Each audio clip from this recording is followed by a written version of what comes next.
আদর্শ দেখে মানুষ ঈমান এনে বেঈমান বেদিনেরা ঈমান এনে কলেমা পড়ে মুসলমান হয়ে গিয়েছিল। আজকে লজ্জার সঙ্গে বলতে হয়, মুসলমানের ছেলেদের আদর্শ দেখে, মুসলমানের ছেলেদের ওঠা বসা, এদের খাওয়া দাওয়া, এদের চাল চলন, এদের পোশাক পরিচ্ছদ, এদের চুল কাটার স্টাইল, এদের মদ গেজা চুল্লু তরি বিড়ি, এটা দেখে বেঈমান গায়ের কওমেরা লজ্জা পাচ্ছে। এরা তো আমাদেরকে টপকে গিয়েছে।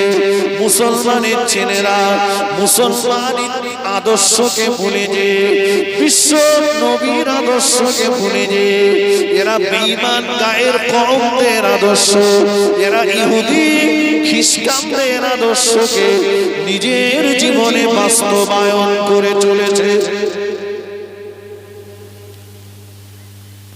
ঠিক কিনা বলে কথা বলেন না কেন? আমি ভুল বলছি বাবা?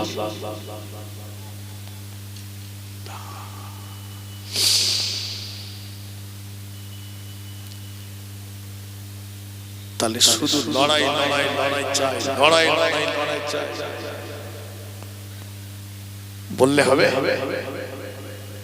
কথা বলে বলে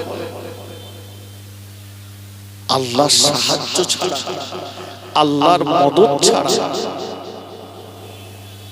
আমরা একটি কদম আগাতে দেখতে পারবো বাবা?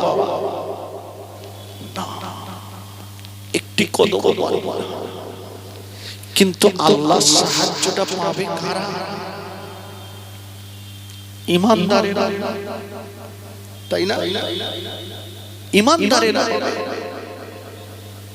আজ আমাদের নাম ঈমানদারের তালিকায় না মুনাফিকের তালিকায়। কেন আমাদের উপরে গজব আসছে? কেন আমরা লাঞ্ছিত বঞ্চিত হচ্ছি?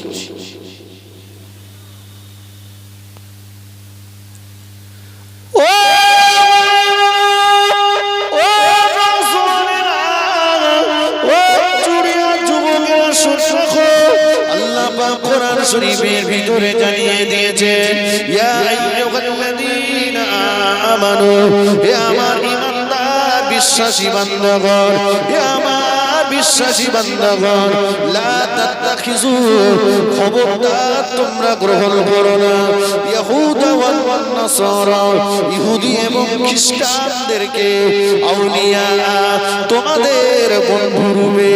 আল্লাহ পাক জানিয়ে দিলেন, না না না, খবরদার তোমরা ইহুদি খ্রিস্টানদেরকে তোমাদের বন্ধু রূপে মেনে নিও না। এরা কোনোদিন তোমাদের বন্ধু হতে পারে না। এই ইহুদি খ্রিস্টানেরা এরা চিরকাল ইসলামের দুশমন, এরা চিরকাল নবীদের দুশমন, এরা কোরআনের দুশমন, এরা সর্বোপরি আমার আপনার নবী নূর নবীর দুশমন। আমার নবীর ইন্তেকালের পরে বিশ্ব নবীর মোবারক লাশটাকে কবর থেকে চুরি করে নিয়ে আমার নবীকে মিথ্যাবাদী, কোরআন শরীফকে মিথ্যাবাদী, কোরআন শরীফকে মিথ্যা প্রমাণ করার ষড়যন্ত্র চালিয়েছিল এই ইহুদি খ্রিস্টানেরা।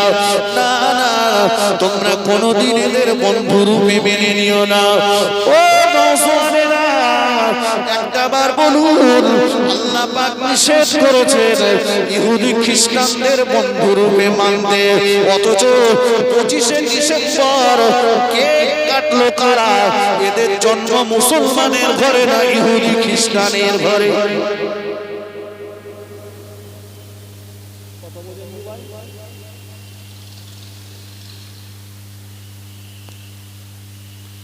বড়দিন পালন করলো, কেক কাটলো কারা? এরা কি সব ইহুদি খ্রিস্টানদের ঘরে জন্ম? এরা কি সব ইহুদি খ্রিস্টানদের ঘরের ছেলে? না, আমাদের ঘরের ছেলে। যারা বড়দিন পালন করেছে, যারা কেক কিনে খেয়েছে, তাই মহান আল্লাহ কোরআনে বললেন ইহুদি খ্রিস্টানদেরকে বন্ধুরূপে মেনে নিও না। আজও এই ইহুদি খ্রিস্টানেরা ষড়যন্ত্র করে মুসলমানদেরকে নিশ্চিহ্ন করার চেষ্টা চালিয়ে যাচ্ছে। ঠিক কিনা বলেন? অথচ আমাদের ঘরের ছেলেরা এরা কেক কাটছে।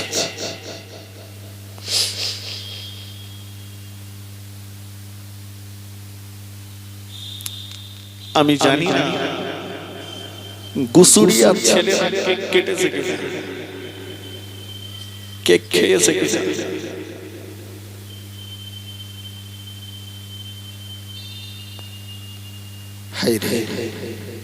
তাহলে আল্লাহ পাকের হুকুম, আল্লাহ পাকের বিধানটা আমার পছন্দ হলো না। আল্লাহ দেওয়ার সিদ্ধান্তকে পারলাম না।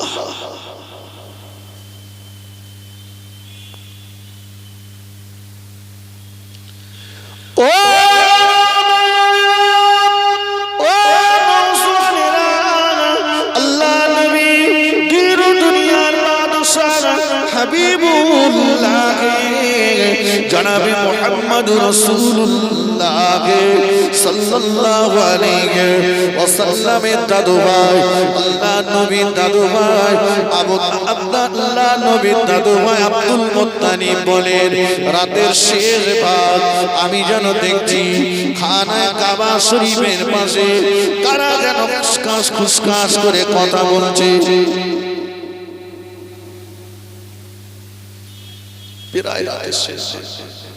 আমি দেখছি কারা কারা কাবা শরীফের পাশে খাসখুস করে কথা বলছে। আমি আগে গেলাম, কারা তোমরা? বলছে আমরা বললাম ইহুদি গোষ্ঠী। তো এত রাত্রে তোমরা এখানে? বলছে আমিনার ঘরটা কোন দিকে বলতে পারবেন? কেন? বলছে আমরা শুনেছি আখিরি জামানার নবী আজকে দুনিয়াতে ভূমিষ্ঠ হবে। আমরা এসেছি আখিরি জামানার নবীকে আতুর ঘরে শেষ করে দেব। আব্দুল মুত্তালিব বলেন, আমি ওদেরকে উল্টো একটা রাস্তা দেখিয়ে দিলাম। আমি কিছুক্ষণ পরে আমিনার ঘরের পাশে গেলাম। আমিনা, ভিতর থেকে আওয়াজ আসলো, আব্বাজান আমি এই মাত্র দুনিয়ার জমিনে একটা নূরের পুতুল প্রসব করেছি। সুবহানাল্লাহ বলে। আব্দুল মুত্তালিব বলেন, আমি বললাম আমিনা সাবধান, তোমার ছেলের শত্রুরা তোমার ঘরের পাশে বিদ্যমান। আমি দাদু ভাইকে দেখার জন্য আমিনার ঘরের দরজার পাশে গেলাম, যে দেখি সবুজ পাগড়িওয়ালা দুজনা ব্যক্তি নাঙ্গা তলোয়ার হাতে নিয়ে দরজার দুই দিকে দাঁড়িয়ে আছে। তারা বলল, আব্দুল মুত্তালিব এখন তোমাকে ঢুকতে দেওয়া হবে না, এখন আল্লাহর ফেরেশতাদের দর্শন চলছে। জোরে বলুন সুবহানাল্লাহ। আমার বক্তব্য হলো রাসূলুল্লাহ সাল্লাল্লাহু আলাইহি ওয়াসাল্লাম দুনিয়াতে ভূমিষ্ঠ হবেন এই সংবাদ পেয়ে যে ইহুদি খ্রিস্টানেরা আমার নবীকে দুনিয়া থেকে শহীদ করতে হাজির হলো, তুমি মুসলিম নামে না কামে, কথা বুঝে সেই ইহুদি খ্রিস্টানদের রীতিনীতিকে গ্রহণ করে তুমি বড়দিন পালন করছো, তুমি কেক কাটছো, কেক খাচ্ছো, বাচ্চাটাকেও খাওয়াচ্ছ, তোমার তো লজ্জা হওয়া দরকার।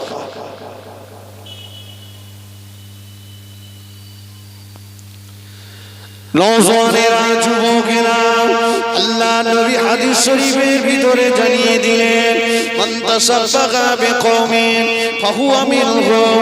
দুনিয়াতে যার সঙ্গে যার মিল মোহাম্মত থাকবে, দুনিয়াতে যার সঙ্গে যার ভালোবাসা থাকবে, যার সঙ্গে যার মিল মোহাম্মত থাকবে, কিয়ামতের ময়দানে তার সঙ্গে তার হাসর নাসর হবে।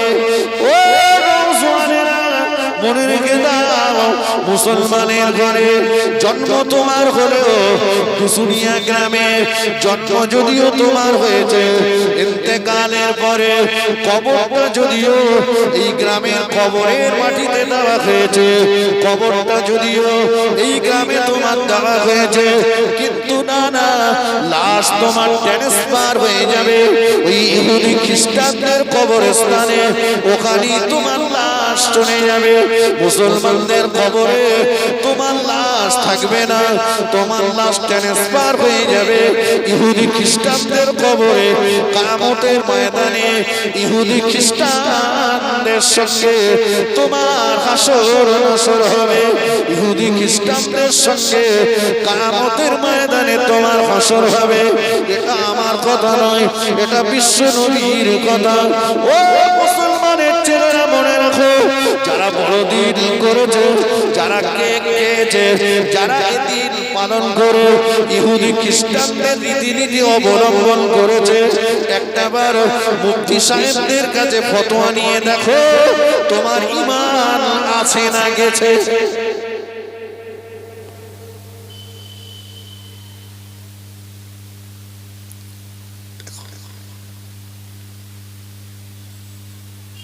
ফিরে আসে, আমি বলিনি, আল্লাহ বলেছে ইহুদি খ্রিস্টানদেরকে তোমরা তোমাদের বন্ধু রূপে মেনে নিও না। ভাই, বিশ্ব নবীর সুন্নাত হলো একটা মুসলমান আর একটা মুসলমানের সঙ্গে দেখা হলে কি করতে হয়? একটু কথা বলেন না। সালাম দিতে হয়। সালাম, কথা বলার আগে সালাম বিনিময় হয়, এটা রাসূলের সুন্নাত। সুবহানাল্লাহ। শুধু সুন্নাত হলো না, একটা সুন্নাত পালন করলে কি হবে? রাসূল বলেছেন ফিতনা ফাসাদের জামানায় আমার একটা সুন্নাতকে যে দুনিয়ার জমিনে প্রতিষ্ঠিত করলো, আল্লাহ পাক তার নামে আমালে 100 শহীদের সওয়াব লিখে দেবে। একটু মন খুলে বলে ফিরে আসে। সালাম, এটা হলো রাসূলুল্লাহর সুন্নাত। আচ্ছা বলুন তো, আমরা আমাদের বাচ্চাগুলোকে সালাম দেওয়া শিখিয়েছি? কথার উত্তর দেন। আমরা বলছি সকালবেলা উঠে ছোট্ট দাদুটাকে, দাদু ভাইটাকে বলছি, ছোট্ট বাচ্চাটাকে বলছি গুড মর্নিং, ঠিক কি না? রাত্রে ঘুমাতে যাওয়ার সময় বলছি গুড নাইট। বাজারে যাচ্ছি তো বাচ্চাটাকে হাত নেড়ে বলে যাচ্ছি টাটা।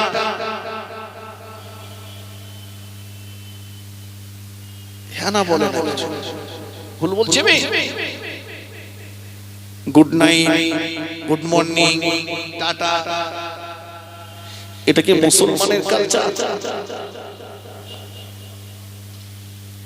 হ্যাঁ না বলে না।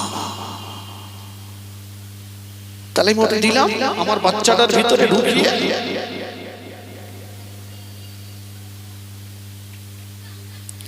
আমি যে এখন বলছি যে আমার ছেলে আমাকে ভাত দেয় না, আমার ছেলে আমাকে সম্মান করে না,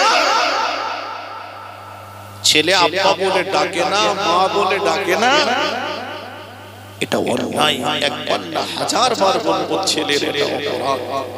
কিন্তু তার আগে আমার জিজ্ঞাসা করতে ইচ্ছে করে এটা কোন কোম্পানির প্রোডাকশন। বুঝতে পারেন?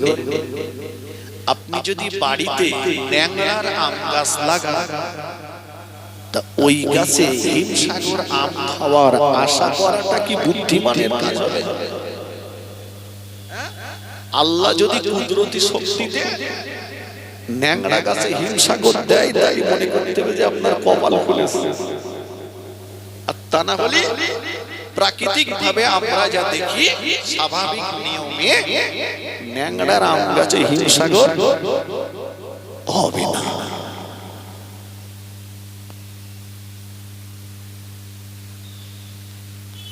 আপনি ওকে ছোটবেলা থেকে কি শিক্ষা দিলেন?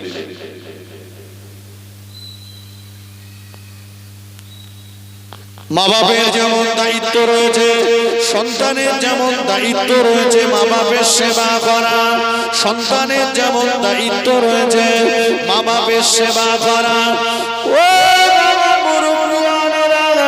তেমন মা বাপেরও দায়িত্ব রয়েছে সন্তানগুলোকে সঠিকভাবে লালন পালন করা। আসে না?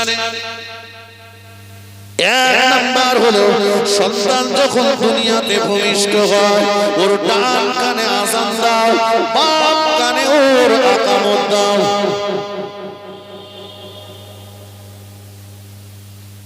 ওয়াজ বুঝলেন? ওয়াজ শুধু সুরসরার জিনিস, ওয়াজ বোঝার জিনিস। প্রথমত কথা হলো ডান কানে আযান, বাম কানে আকামত দিতে হবে। আছে আর কথা বলে নেই। কেন নেই? আপনি বলবেন দিনকাল খারাপ, সব হসপিটালে নার্সিং হোমে হচ্ছে। আচ্ছা ভাই, দিনকাল কি সত্যি খারাপ? বাবজি, আগে কম্পিউটার ছিল, কথা বলে ছিল না, এখন কম্পিউটার হয়েছে। হ্যাঁ, তাহলে আগের থেকে উন্নতি হয়েছে না হয়নি? ডেভেলপ হয়েছে না? আগে আমরা দেখেছি যে জলসা যখন হতো তো ওই জলসা রেকর্ডিং করার জন্য টেপ রেকর্ডার ব্যবহার করা হতো। হুজুররা ওয়াজ করতেন, চতুর্দিকে টেপ রেকর্ডার ভরে যেত রেকর্ড করার জন্য। ঠিক কিনা বলেন? তাতে কি ছবি দেখা যেত? এখন আমার এই ভাইয়েরা রাতের পর রাত ছুটে তারা ভিডিও সহ মানুষের কাছে পৌঁছে দিচ্ছে। যুগের পরিবর্তন ঘটেছে না ঘটেনি? কথা বলেন। আগে আপনার ছেলে যদি বাইরে থাকতো, আপনি এখান থেকে তার সঙ্গে কথা বলার সুযোগ যেমন আপনার ছিল না, কথাবার্তা হতো যদি তো চিঠির মাধ্যমে। আর এখন দুনিয়াটা চলে এসেছে হাতের মুঠোর ভিতরে। আপনার পকেটে আছে ফোন, একটু নাম্বারে ডায়াল করলেই কোথায় রয়েছে ছেলে সরাসরি আপনার সঙ্গে কথা হবে, প্রয়োজনে দেখাও হবে, মুখোমুখি কথাও চলে যাবে। ঠিক কিনা বলে? তাহলে আপনি খারাপ বলছেন কোনটা? আমার কথা ভুল বুঝবেন। হসপিটাল নার্সিং হোমে হচ্ছে কেন? বাবাজি, আমরা এমন মানুষ আছি 6টা 7টা 8টা 9টা 10টা 12টা করে ভাই ভাই আছি না? আছি। আচ্ছা বলুন তো, আমাদের মা চাচিদের কোনোদিন হসপিটালে যেতে হয়েছে?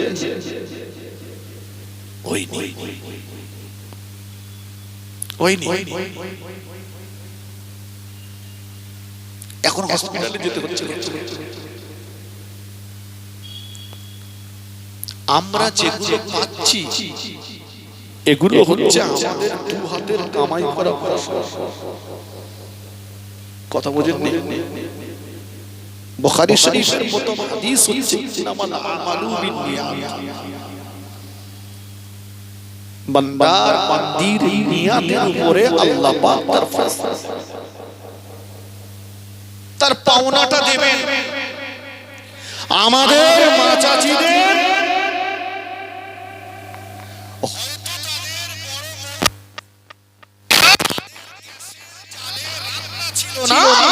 তারা কাঠের জালে উনানে রান্না করত, তারা গদি খাট পেত না, পায়নি।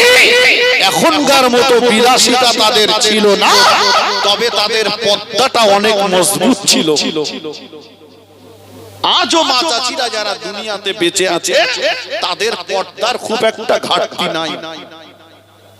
ঠিক কিনা বলে? জি, সেই জামানার পর্দার সঙ্গে এই জামানার পর্দাটার একটু টালি করেন দিন। আছে বাপ? নাই। পর্দা আছে তবে ফ্রিজে আছে, পর্দা আছে তবে আলমারিতে আছে, পর্দা আছে তবে শোকেজে আছে, পর্দা আছে টেলিভিশনে আছে, পর্দা আছে মোবাইলে আছে, পর্দা যেখানে দেওয়ার দরকার ছিল সেখানে নাই।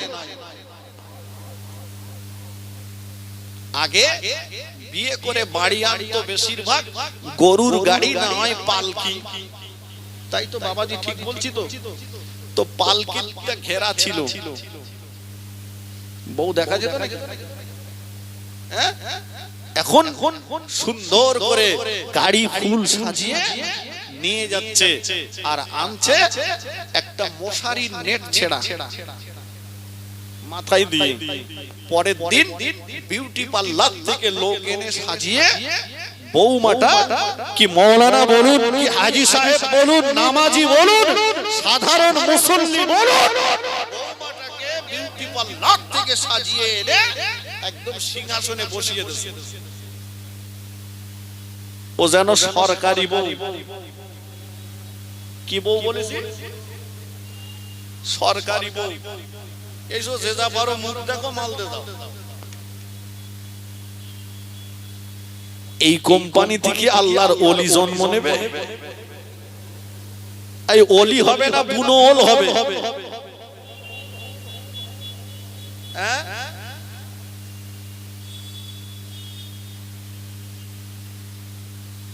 আমাদের মা চাচিদের কোনোদিন দেখেছেন? আমাদের মা চাচিরা জীবনে কোনোদিন মিটিং এ গেছে? এই কথা বলে। এখন কসির মারনে যেতে হবে, না তো তোমার ঘর দেবে না।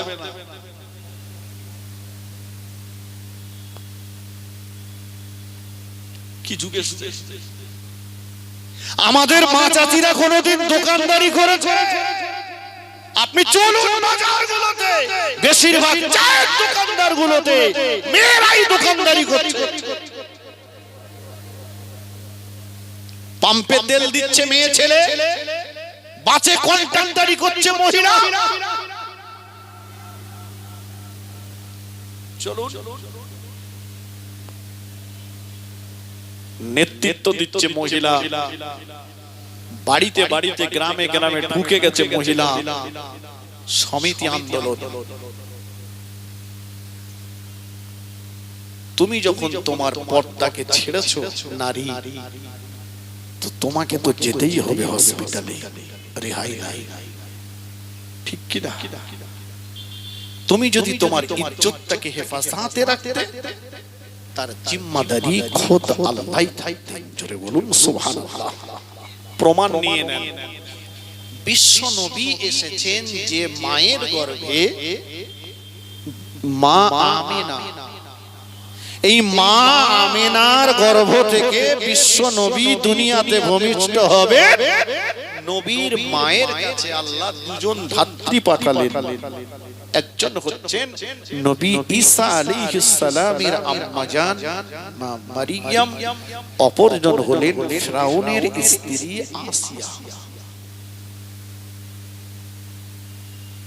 বিশ্ব নবীর মায়ের কাছে যে দুজন ধাত্রী, আশ্চর্যজনক কথা হলো যে দুজন ধাত্রীকে আল্লাহ বিশ্ব নবীর মায়ের কাছে পাঠিয়েছেন, এই দুজন মহিলাকে কোনদিন পৃথিবীর কোন পরপুরুষ স্পর্শ করতে পারেনি। সুবহানাল্লাহ। একটু মন খুলে বলে, বিশ্ব নবীর মায়ের কাছে যে কোনো মহিলা আসবে, বু একটু মাথাটা দেখে উপন খুঁটি,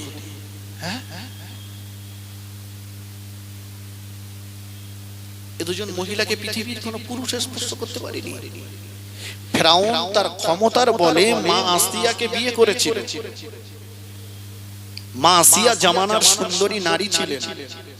ফিরাউন তার রূপে মুগ্ধ হয়ে তার ক্ষমতার বলে জোর করে মা আসিয়াকে বিয়ে করেছিলেন। আম্মা জান আসিয়া বাসর ঘরে চলে গেলেন। প্রথম বাসর রাত মা আসিয়া আগেই চলে গেছে। বাসর ঘরের ভিতরে যে সিজদায় পড়ে যে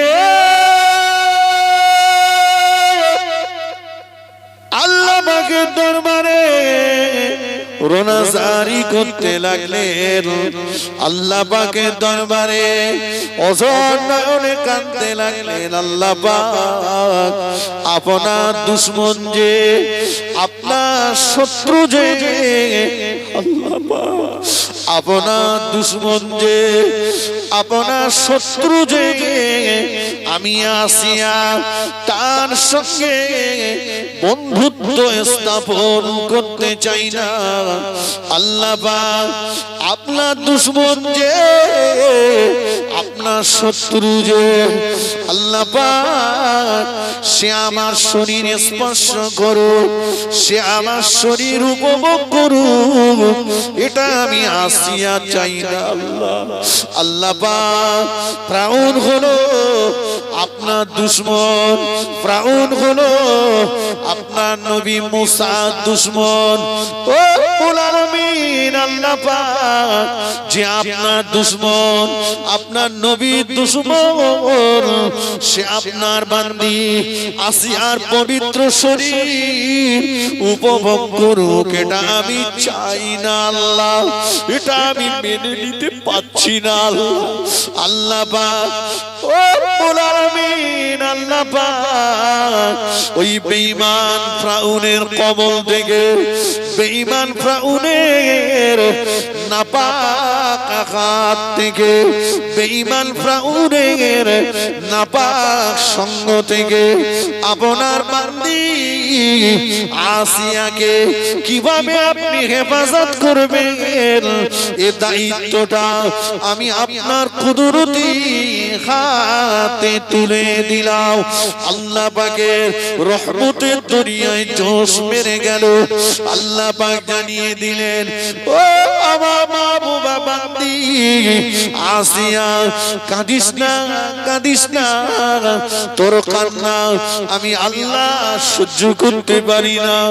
ও আমার মাহবুবা বান্দি, আমি আল্লাহ পাক জানিয়ে দিলাম, মরণের আগ পর্যন্ত ফিরআউনের ঘরে তোকে রেখে দেব, মরণের আগ পর্যন্ত ফিরআউনের স্ত্রী করে তোকে রেখে দেব। কিন্তু না না না না, বেঈমান ফিরআউনের জন্য তোর শরীরে স্পর্শ করা আমি আল্লাহ চিরতরের জন্য হারাম করে দিলাম। আর একটু জোরে বলেন সুবহানাল্লাহ।